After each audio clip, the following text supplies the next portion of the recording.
മക്കളെ എല്ലാവർക്കും എക്സലന്റ് അക്കാദമിയുടെ പുതിയൊരു വീഡിയോയിലോട്ട് സ്വാഗതം. ഓക്കെ, അപ്പോൾ ഓണപരീക്ഷയുടെ ഫിസിക്സിന്റെ ഷോർട്ട് ക്വസ്റ്റ്യൻസ് ഞാൻ ഓൾറെഡി ഒരു പാർട്ട് 1 ചെയ്തിട്ടുണ്ട്. സോ അത് ഞാൻ ലിങ്ക് ഡിസ്ക്രിപ്ഷൻ ബോക്സിൽ കൊടുത്തു. സോ അത് കണ്ടതിന് ശേഷം ഇത് കാണാം. അതിന്റെ കണ്ടിന്യൂവേഷൻ ആണ് കേട്ടോ നമ്മളിപ്പോൾ ഇതിൽ പറയുന്നത്. ഓക്കെ, അപ്പോൾ ബാക്കി ക്വസ്റ്റ്യനിലോട്ട് പോകാം. ഓക്കെ, സോ ഇവിടെ കൊടുത്തേക്കുന്ന 3 resistance of 2 ohm, 3 ohm, 5 ohm are connected in different ways. Okay. ഏത് വേ ആന്ന് പറഞ്ഞിട്ടില്ല, ഡിഫറെന്റ് വേസിൽ കണക്ട് ചെയ്തിട്ടുണ്ട്. അവിടെ കൊടുത്തിരിക്കുന്ന ഫിഗർ അതിന്റെ അല്ല, അത് നിങ്ങൾക്ക് മനസ്സിലാവും. Okay, what is the maximum resistance in the circuit? സർക്യൂട്ടിൽ ഉള്ള മാക്സിമം റെസിസ്റ്റൻസ് എത്രയാണെന്നാണ് ഒന്നാമത്തെ ചോദ്യം.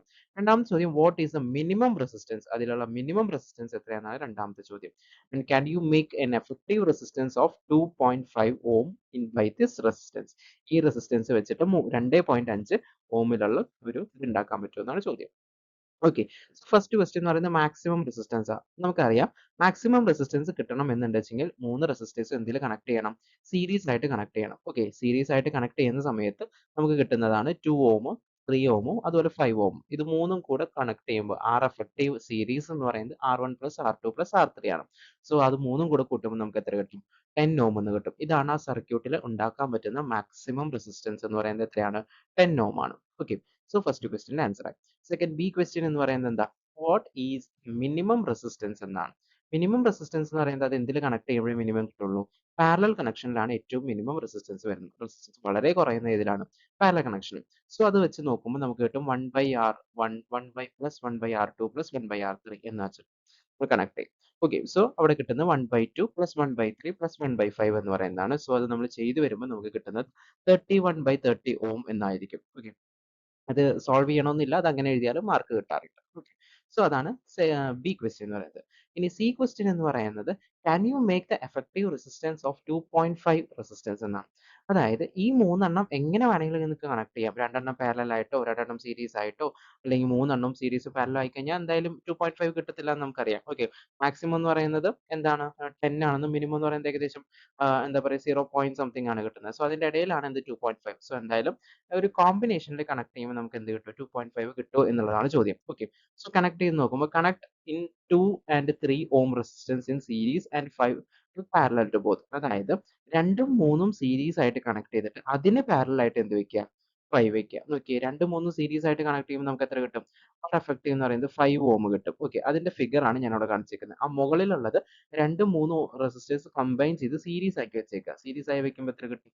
3 + 2 5 ഓം എന്ന് കിട്ടും. ഓക്കെ, ആൻഡ് അതിനോട് പാരലൽ ആയിട്ട് അഞ്ചാമത്തെ ഓം വയ്ക്കുമ്പോൾ 5 × 5 ഡിവൈഡഡ് ബൈ 5 + 5 ഒക്കെ ചെയ്യുമ്പോൾ 25/10 ഈസ് ഈക്വൽ ടു എന്ത് കിട്ടും? 2.5 കിട്ടും. ഓക്കെ ആണല്ലോ. So active resistance in parallel കണക്ഷനും സീരീസ് കണക്ഷനും ബേസ് ചെയ്തിട്ടുള്ള ഒരു ക്വസ്റ്റ്യൻ ആയിരുന്നു അത്. ഓക്കെ, സോ ഇനി നെക്സ്റ്റ് ക്വസ്റ്റ്യൻ നോക്കുകയാണെന്ന് വെച്ചെങ്കിൽ two circuits are given and identify the connection A. A എന്ന് പറയുന്ന കണക്ഷൻ ഏതാണെന്ന് ഐഡന്റിഫൈ ചെയ്യും. ഓക്കെ, റെസിസ്റ്റൻസിന്റെ കണക്ഷൻ ആണ് ചോദിച്ചിരിക്കുന്നത്. റെസിസ്റ്റൻസിന്റെ കണക്ഷൻ ഏതാണ്? അതായത് 2 ഓമും 4 ഓം എന്ന് പറയുന്ന രണ്ട് റെസിസ്റ്റേഴ്സ് ഉണ്ട്. അത് രണ്ടും എന്ത് കണക്ഷനിലാണ് കണക്ട് ചെയ്തേക്കുന്നത്? അത് പാരലൽ കണക്ഷൻ ആണ്, നമുക്ക് കണ്ടറിയാം. Okay, so what is the effective resistance of circuit A എന്നാണ് രണ്ടാമത്തെ ചോദ്യം. രണ്ടാമത്തെ ചോദ്യം, എയിലെ എഫക്റ്റീവ് റെസിസ്റ്റൻസ് എത്രയാണ്? എ എന്ന് പറയുന്നത് പാരലൽ കണക്ഷൻ ആണല്ലോ. സോ ആർ എഫക്റ്റീവ് എന്ന് പറയുന്നത് എന്താ? R1 into R2 divided by R1 plus R2. So 4 into 2 divided by 4 plus 2 is equal to 8/6 is equal to 4/3 ohm എന്ന് കിട്ടും. ഓക്കെ ആണല്ലോ. ഇനി മൂന്നാമത്തെ ചോദ്യം വെച്ചേക്കുന്നത് what is the heat produced in the circuit B? Circuit ബിയിൽ ഉണ്ടാവുന്ന heat produce ചെയ്ത്. സോ ഇവിടെ സർക്യൂട്ട് ബി നോക്കുകയാണെങ്കിൽ H is equal to നമുക്ക് ഇക്വേഷൻസ് അത് കൊടുത്താൽ മതിയില്ലേ സാറേ എന്ന് ചോദിക്കും. പക്ഷേ അവിടെ എന്തുണ്ട്? രണ്ട് റെസിസ്റ്റേഴ്സ് കൊടുത്തിട്ടുണ്ട്. സോ എഫക്റ്റീവ് റെസിസ്റ്റൻസ് കണ്ടുപിടിച്ചതിന് ശേഷം വേണം എന്ത് കൊടുക്കാൻ വേണ്ടിയിട്ട്? ഹീറ്റിന്റെ ഇക്വേഷൻ കൊടുക്കാൻ വേണ്ടിയിട്ട്. So R effective is equal to 4 + 2 അതായത് 6 ഓം എന്ന് കിട്ടും. ആ 6 വേണം നമ്മൾ എവിടെ കൊടുക്കാൻ വേണ്ടിയിട്ട്? ഇവിടെ കൊടുക്കാൻ വേണ്ടിയിട്ട്. സോ അതിൽ വോൾട്ടേജ് തന്നിട്ടുണ്ട് ഫിഗറിൽ 6 വോൾട്ട് എന്ന് തന്നിട്ടുണ്ട്. സോ എന്താണ് V²/R ഇൻറ്റു ടി നമുക്ക് ചെയ്താൽ മതി. V² എന്ന് പറയുമ്പോൾ 6 × 6 ഡിവൈഡഡ് ബൈ R എന്ന് പറയുന്നതും 6 തന്നെയാണ് ഇൻറ്റു ടി എന്ന് പറയുന്നത് 1 മിനിറ്റ് ആണ് ചോദിച്ചിരിക്കുന്നത്. 1 മിനിറ്റ് ടൈം തന്നിട്ടുണ്ട്. സോ അതുകൊണ്ട് എന്താക്കി മാറ്റാം? സെക്കൻഡിലോട്ട് മാറ്റുമ്പോൾ 16 കിട്ടും. സോ 360 അതായത് 360 ജൂൾ എന്ന് പറയുന്നതാണ് അതിന്റെ ഹീറ്റ് എന്ന് പറയുന്നത്. സോ സിമ്പിൾ ആണല്ലോ. സോ ഈ ചാപ്റ്ററിൽ നിന്ന് കുറെ പ്രോബ്ലംസ് ചോദിക്കാനുള്ള ചാൻസ് വളരെ കൂടുതൽ. ഓക്കെ, സോ ഇനി നെക്സ്റ്റ് ക്വസ്റ്റ്യനിലോട്ട് പോവാം. The fuse get off while passing the over current to household appliances. Okay, ഒരു ഹൗസ് ഹോൾഡ് അപ്ലയൻസസിൽ എന്താ പറയുക, ഓവർ ആയിട്ട് കറണ്ട് വന്നാൽ അതാണ് നമ്മൾ ഓവർലോഡിങ് അല്ലെങ്കിൽ ഷോർട്ട് സർക്യൂട്ടിംഗ് എന്ന് പറയുന്നത്. ഓക്കെ, ഓവർലോഡിങ് വന്നു കഴിഞ്ഞാൽ ഫ്യൂസ് എന്ത് ചെയ്തു പോകും? ഓഫ്, അതായത് ഫ്യൂസ് അടിച്ചു പോകും. ഓക്കെ, അങ്ങനെയാണെങ്കിൽ ഈ ക്വസ്റ്റ്യൻ എന്ന് പറയുന്നത് what is the working principle of safety fuse? Safety ഫ്യൂസിന്റെ വർക്കിംഗ് പ്രിൻസിപ്പിൾ എന്ത്? നമുക്കറിയാലോ. ഏത് ലോയാ? ജൂൾസ് ലോ പ്രകാരമാണ്. ഹീറ്റിംഗ് എഫക്ട് വെച്ചിട്ടാണ് എന്തെന്ന് ചെയ്യുന്നത്. ഓക്കെ. സോ ബി ക്വസ്റ്റ്യൻ എന്തായിരുന്നു? What is a property of fuse wire? Fuse വയറിന്റെ പ്രോപ്പർട്ടി. ഇത് മിക്ക എക്സാമിനും ചോദിക്കുന്ന ഒരു ചോദ്യമാണ്. ഫ്യൂസ് വയറിന്റെ പ്രോപ്പർട്ടി. ഫ്യൂസ് വയറിന്റെ പ്രോപ്പർട്ടി എന്ന് പറയുന്നത് high resistivity, low melting point, alloy of tin and lead കൊണ്ട് ഉണ്ടാക്കിയതായിരിക്കണം, തിൻ വയേഴ്സ് ആയിരിക്കണം. ഇത്രയെങ്കിലും മിനിമം പഠിച്ചു വെക്കാം. ഓക്കെ. ഇനി സി ക്വസ്റ്റ്യൻ ചോദിച്ചിരിക്കുന്നത് how the fuse is connected in the circuit. ഒരു സർക്യൂട്ടിൽ ഫ്യൂസ് എങ്ങനെയാണ്, ഏത് ടൈപ്പ് കണക്ഷനിലാണ് കണക്ട് ചെയ്യുന്നതെന്നാണ് ചോദിച്ചിരിക്കുന്നത്. സോ അതായത് കണക്ഷൻ ആയിരിക്കും എപ്പോഴും സീരീസ് ആയിട്ട് കണക്ട് ചെയ്യാൻ പാടുള്ളൂ, പാരലൽ ആയിട്ട് കണക്ട് ചെയ്യാൻ പാടുള്ളൂ. ആലോചിച്ച് നോക്കിയാൽ മതി. പാരലൽ ആയിട്ട് കണക്ട് ചെയ്ത് കഴിഞ്ഞാൽ ഒരു വഴി കൂടെ അല്ലെങ്കിൽ മറ്റേ വഴി കൂടെ കറണ്ട് പോകില്ലേ? കറണ്ട് ഓവർ ആയിട്ട് പോയി കഴിഞ്ഞാൽ അപ്ലയൻസസ് നാശം. പിന്നെ അവിടെ ഫ്യൂസ് വെക്കുന്നതുകൊണ്ട് ആവശ്യമില്ലല്ലോ. സോ അതുകൊണ്ട് സീരീസ് ആയിട്ട് കണക്ട് ചെയ്യുന്നത്. Okay. In which line fuse is connected? ഏത് ലൈനിലാണ്? ഫേസ് ലൈനിലാണ്. ഇത് മൂന്നും എപ്പോഴും ചോദിക്കുന്ന ഒരു ചോദ്യമാണ്. സോ അതുകൊണ്ട് ഫ്യൂസുമായിട്ട് റിലേറ്റ് ചെയ്യുന്ന ക്വസ്റ്റ്യൻസ് എല്ലാം ഇതിൽ കവർ ചെയ്തിട്ടുണ്ട്. അത് പഠിച്ചോളാം. ഓക്കെ. സോ നെക്സ്റ്റ് വൺ എന്ന് പറയുന്നത് incandescent lamp work when the filament is get hot. Okay. അതായത് ഇൻകാൻഡസെന്റ് ലാമ്പിന്റെ ഒരു ഫിലമെന്റ് ഉണ്ട്. ആ ഫിലമെന്റ് ചൂടാവുമ്പോഴാണ് അത് വർക്ക് ചെയ്യുന്നതെന്നാണ് പറയുന്നത്. ഓക്കെ. സോ അതിൽ തന്നെ ഒന്നാമത്തെ ക്വസ്റ്റ്യൻ എന്ന് പറയുന്നത് name the filament used in the incandescent lamp and it's property. Okay. ഏത് ഫിലമെന്റ് അല്ല യൂസ് ചെയ്യുന്നത്? ടങ്സ്റ്റന്റെ ഫിലമെന്റ് ആണ് നമ്മൾ യൂസ് ചെയ്യുന്നത് അല്ലെ. ടങ്സ്റ്റന്റെ ഫിലമെന്റ് ആണ്. അതിന്റെ പ്രോപ്പർട്ടീസ് എന്ന് പറയുന്നത് ഹൈ റെസിസ്റ്റിവിറ്റി ആണ്, ഹൈ മെൽറ്റിംഗ് പോയിന്റ് ആണ്, high ductility and ability to emit the white light in white hot condition. അതായത് അതുകൊണ്ടാണ് അത് എന്ത് യൂസ് ചെയ്യുന്നത്? വൈറ്റ് ലൈറ്റ് എമിറ്റ് ചെയ്യാനുള്ള ഒരു കഴിവുണ്ട്. അതായത് ആ വൈറ്റ് ഹോട്ട് കണ്ടീഷനിൽ നിന്നിട്ട് വൈറ്റ് ലൈറ്റ് എമിറ്റ് ചെയ്യാനുള്ള കഴിവുള്ളത് കൊണ്ടാണ് എന്ത് ഉപയോഗിക്കുന്നത്? ടങ്സ്റ്റൺ ഉപയോഗിക്കുന്നത്. ഏതെങ്കിലും മൂന്നെണ്ണെങ്കിലും മിനിമം എന്ത് ചെയ്ത് വെക്കുക? പഠിച്ചു വെക്കുക, ചോദിക്കാറുണ്ട്. ഓക്കെ. അതിലെ B question why the bulb is get evacuated? എന്തിനാണ് ബൾബ് ഇവാക്വേറ്റ് ചെയ്യുന്നത്? ഇവാക്വേറ്റ് എന്ന് പറഞ്ഞാൽ അതിൽ നിന്ന് വാക്വം കംപ്ലീറ്റ് ആയിട്ട് അബ്സോർബ് ചെയ്ത് കളയുന്നത് എന്തിനാണെന്നാണ് ചോദിച്ചേക്കുന്നത്. ഓക്കെ. അതിന്റെ ആൻസർ ആണ് in order to avoid the oxidation of tungsten.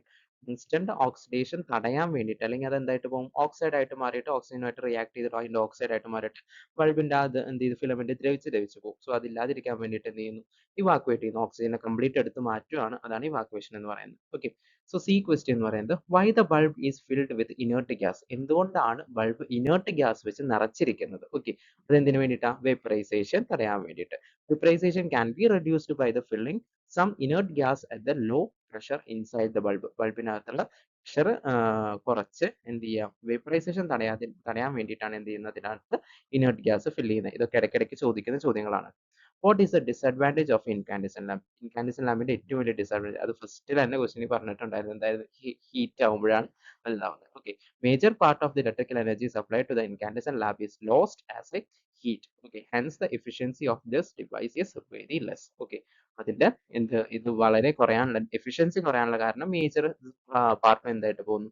Heat ആയിട്ട് പോകുന്നു. സോ ലൈറ്റ് കിട്ടുന്നതിന് അതിൻ്റെ കൂടെ ഹീറ്റ് ഉണ്ടാവുന്നുണ്ട്. അത് അതിന്റെ ഒരു ഡിസഡ്വാൻറ്റേജ് ആണ്. Okay. And the 12th question, explain the working of discharge lamp. Discharge ലാമ്പിന്റെ വർക്കിംഗ് എങ്ങനെയാണെന്ന് എക്സ്പ്ലെയിൻ ചെയ്യാം. Okay. So discharge lamp work ചെയ്യുന്നുണ്ടെങ്കിൽ എന്താ? രണ്ട് ഇലക്ട്രോഡുകൾ ഉണ്ട്, അതിനകത്തൊരു ഗ്യാസ് ഫില്ല് ചെയ്തിട്ടുണ്ട് എന്നൊക്കെ നമ്മൾ പഠിച്ചിട്ടുണ്ട്. Okay. when the high potential difference is applied to the gas molecules get excited. അതായത് ഈ ഇലക്ട്രോഡുകൾ വെച്ചിട്ട് എന്ത് ചെയ്യും? ഹൈ പൊട്ടൻഷ്യൽ അപ്ലൈ ചെയ്യും. അപ്പൊ അതിനകത്തുള്ള ഗ്യാസ് മോളിക്യൂൾസ് എന്താവും? ഭയങ്കരമായിട്ട് എക്സൈറ്റഡ് ആവും. ഓക്കെ. ഈ എക്സൈറ്റഡ് ആയിട്ടുള്ള atoms come back to their original state by attaining stability. അതിന്റെ സ്റ്റെബിലിറ്റി കൈവരിക്കാൻ വേണ്ടിയിട്ട് അത് വീണ്ടും എന്ത് ചെയ്യും? പഴയ സ്റ്റേറ്റിലോട്ട് തന്നെ തിരിച്ചു വരും. അങ്ങനെ പഴയ സ്റ്റേറ്റിലോട്ട് തിരിച്ചു വരുമ്പോൾ അവിടെ കുറച്ച് എനർജി എടുത്തിട്ടുണ്ടായിരുന്നു. ആ എനർജിനെ തിരിച്ച് പുറത്തോട്ട് വിടുന്നത് എന്തിന്റെ ഫോമിലാണ്? ലൈറ്റിന്റെ ഫോമിലാണ്. During this process the energy stored in them will be radiate as A light. Okay. ആ സമയത്ത് അത് എന്തായിട്ട്? ലൈറ്റ് ആയിട്ട് ആ എനർജി സ്റ്റോർ ചെയ്തൊക്കെ പുറത്തോട്ട് വിടും. ഇങ്ങനെയാണ് എന്ത് വർക്ക് ചെയ്യുന്നത്? ഡിഫറെന്റ് കളേഴ്സിൽ അതുപോലെ ഈ സാധനം വർക്ക് ചെയ്യുന്നത്. ഓക്കെ. സോ അത് എക്സ്പ്ലെയിൻ ചെയ്ത് എഴുതാം. ഇത് ഫ്ലോ ചാർട്ട് ആയിട്ടൊക്കെ ചോദിക്കാറുണ്ട്. സോ ഫ്ലോ ചാർട്ട് ആയിട്ട് പഠിക്കുന്നതാണ് കുറച്ചും കൂടി എളുപ്പം എന്ന് പറയുന്നത് കേട്ടോ. And 13th question what is the advantages of L E D bulb? L E D ബൾബിന്റെ അഡ്വാൻറ്റേജ് എന്താ? ലൈറ്റ് എമിറ്റിംഗ് ഡയോഡ് ആണ്. എൽ ഇ ഡിയുടെ ഫുൾ ഫോം ഒരു പ്രാവശ്യം ചോദിച്ചിട്ടുണ്ടായിരുന്നു. സോ അതുകൊണ്ട് ശ്രദ്ധിക്കാം. As there is no filament there is no loss of energy as from heat. ഇതിൽ ഫിലമെന്റ് ഇല്ലാത്തതുകൊണ്ട് ഹീറ്റിന്റെ തരത്തിൽ ലോസ് ഉണ്ടാവുന്നില്ല. സോ അതൊരു അഡ്വാൻറ്റേജ് ആണ്. ഓക്കെ. പിന്നെ since there is no mercury it has not harmful to environment. Mercury ഇല്ലാത്തതുകൊണ്ട് അത് എന്തിനല്ല? എൻവയോൺമെന്റ് ഹാം അല്ല. Small quantity of power is consumed. Power വളരെ കുറവ് ഉപയോഗിച്ചാൽ മതി. അതുപോലെ ഹൈ എനർജി എഫിഷ്യന്റ് ആണ്. ഭയങ്കര എഫിഷ്യൻസിയിൽ വർക്ക് ചെയ്യുന്നതാണ്. നല്ല ബ്രൈറ്റ് ലൈറ്റ് കിട്ടും. Okay. L E D bulb are more efficient than the other bulbs. മറ്റു ബൾബിനേക്കാൾ കൂടുതൽ എഫിഷ്യന്റ് ആണ്. ലോ പവർ കൺസപ്ഷൻ ആണ്. അതാണ് പവർ കൺസപ്ഷൻ വളരെ കുറവായിരിക്കും. ഹൈ എഫിഷ്യൻസി ആണ്. ഹൈ ലോങ്റ്റിവിറ്റി ആണ്. കുറേ കാലം ദീർഘമായിട്ട് നിൽക്കും. സോ ഇത്രയും കാര്യങ്ങളാണ് എൽ ഇ ഡി ബൾബിന്റെ ഇതിനെക്കുറിച്ച് നോക്കുന്നത്. ഓക്കെ. സോ ഫസ്റ്റ് ചാപ്റ്ററിൽ നിന്ന് മാക്സിമം പറയാവുന്ന ക്വസ്റ്റ്യൻസ് ഒക്കെ പറഞ്ഞു. സോ എല്ലാവരും നന്നായിട്ട് പഠിക്കുക. എന്തായാലും ഇനി ഇതിന്റെ ബാക്കി പാർട്ട് ഉണ്ട്. എല്ലാവരും stay tune. Okay. Thank you.